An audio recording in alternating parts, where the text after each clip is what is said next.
Hey guys, sorry I missed you on Thursday. It's been a pretty crazy week here. So we're going to do a quick video here on Chapter 11 modules. There's not a whole lot to it. The design book does a really nice job of it. I just wanted to show you a couple things here. So I'm going to keep this default main PY file, and we're going to import some modules we're going to create into this one. You'll be practicing this in the lab. Hopefully you have a chance to check that one out. So what we're going to do, we're just going to add a new Python file here, and depending on whatever you want to name them, you know, some people like one class per file. That's not necessarily Python's way, but any way you want to organize it is fine. Just whatever's logically going to go together in the module here. So maybe I'll call this, I don't know, maybe my math stuff or something. We'll call it my math stuff. Why not? And then we can add some functions in here. Right. So what we are doing for the lab, let me pull that up here, is we're going to add two functions for some financial stuff here. So this is, financial. Okay, so we'll call it financial. We'll stick with what we're doing in the lab. So let me rename this one here. Rename financial.py, preview, yeah, this all looks good, we'll refactor. Okay, and we're gonna add two functions.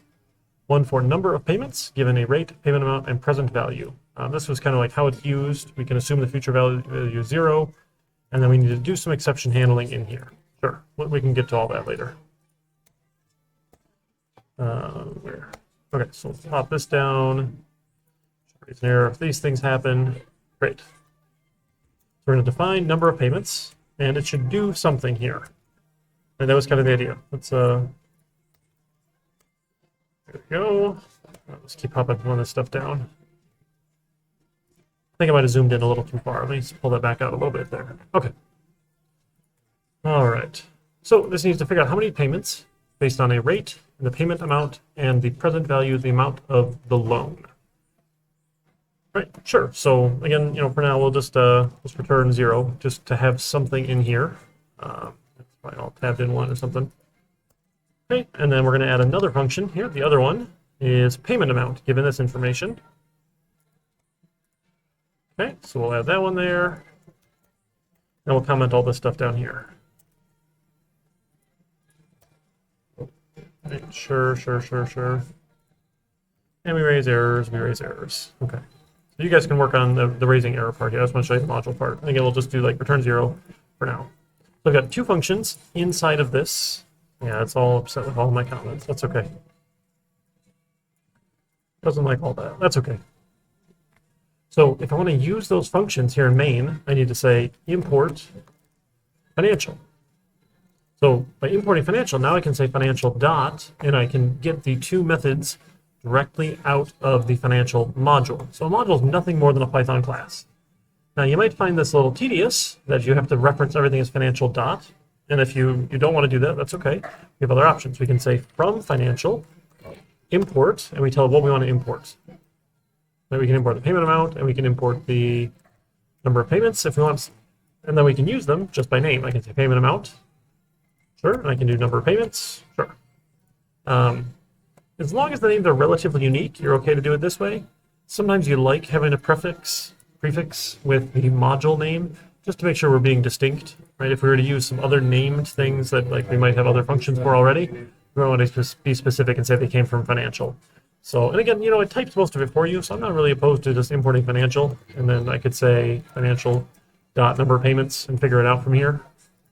That's sort of the idea. So that's the basic module. It's just a Python file, and we just import it with import financial. Now the other important piece is if you have any code that's not just inside of a function, you have to do that crazy if name is not main thing. So if it's under name, under equals, quote, under main, under. This says if you are specifically running this Python file as the main file to run. So I would right-click on this one and run this file. Then the stuff in main would run.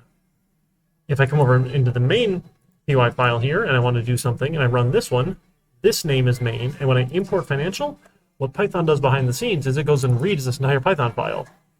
But it's not the main file being run, it's just being imported. So this will keep any code that you have from running unless you purposely mean to run it. Again, usually you just don't put stuff in the modules. Right? The module should just kind of stand alone, have its classes or functions or whatever you put in there to do the work and sit. And it just stays there. Okay?